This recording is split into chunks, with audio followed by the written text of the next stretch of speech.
Papy, raconte-nous une histoire.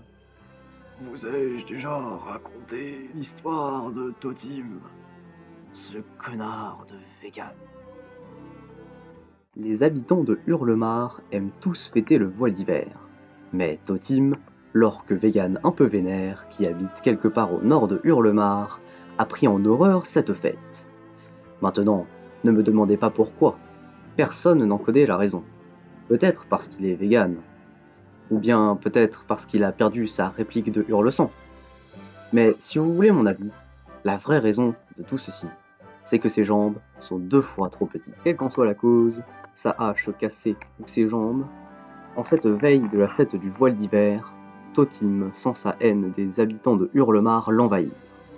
Depuis sa caverne, en haut de la colline, il contemple avec amertume les fenêtres éclairées qui donnent à la petite ville un air de fête. D'horribles grimaces transforment son visage. Il sait qu'en bas, les habitants décorent les maisons en chantonnant. Alors il grommelle. Demain, c'est le voile d'hiver. On y est presque. Il faut que je trouve un truc pour arrêter tout ça. Il sait bien que ce jour est LE jour tant attendu. Les paysans humains et les péons orques vont se réveiller très tôt et seront surexcités. Ils se précipiteront sur leur loot en poussant des cris de joie.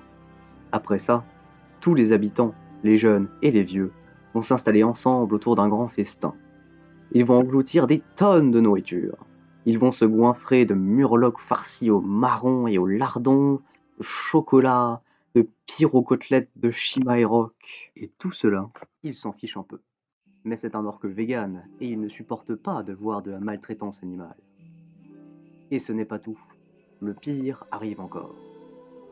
Les petits et les grands, les maigres et les gros, tous vont se lever de table pour pratiquer un rituel. Ils vont se rassembler sur la place du village au son des cloches de l'hôtel de ville qui sonneront à toute volée. Et là, main dans la main, ils vont se mettre à chanter le même refrain devant la tour de Didier le mineur. Plus l'orque y pense, moins il supporte cette perspective. Cela fait depuis Warcraft 1 que ça dure. C'est chaque année la même chose. Maintenant, assez. Je dois trouver le moyen d'empêcher tout ça. Mais comment? Et puis, l'idée est venue. Une idée diabolique.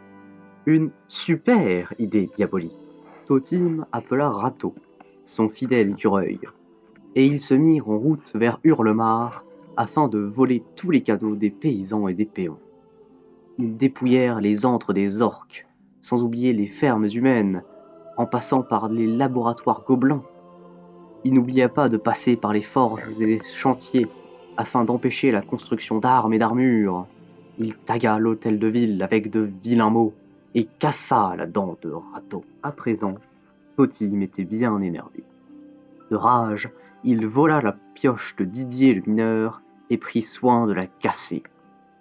Une fois ces différents méfaits accomplis, lui et Rato escaladèrent la montagne qui surplombe le village. Une fois au sommet, il fit un orque de neige avec tout ce qu'il avait récolté. Enfin, il tendit l'oreille en direction de Hurlemar. Il entend un son monter, étouffé par la neige qui continue de tomber. Faible au début, le bruit s'amplifie. Mais le bruit n'est pas une lamentation. Pourquoi? Que se passe-t-il? On dirait que le son est joyeux. Ce n'est pas possible. Mais ils sont joyeux. Vraiment joyeux. Totim se penche pour regarder plus attentivement ce qu'il se passe. Et la stupeur le frappe lorsqu'il voit les habitants d'Hurlemar danser autour du feu sur la place du village. Mais à vrai dire, Totim se rendit compte qu'il s'en fiche. Il s'en retourna manger des graines. Bon, les enfants, c'est tout pour cette année. Vous aurez droit à la suite la prochaine fois.